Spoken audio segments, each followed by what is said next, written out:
Hi, welcome to HardReset.Info channel, dear viewers. In front of me HP OfficeJet Pro 6960, and I'm gonna show you how to clean the printheads on this device. So cleaning the printheads is the process. We can start in settings. To open settings, we need to open the control panel firstly, then click settings, scroll down, find your maintenance, click on it, and click clean printhead, click continue, and wait a while.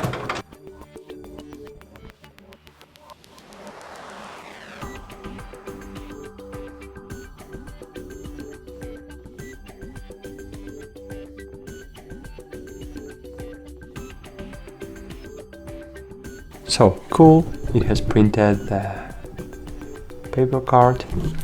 I'll show it right now.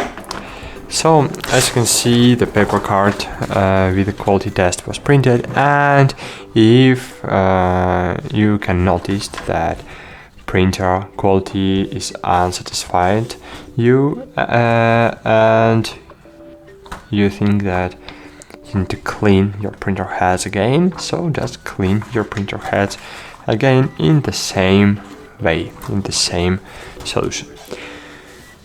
And then when the printer quality will be satisfying, so click done, and that's it. Thanks for watching, like this video and bye. See you.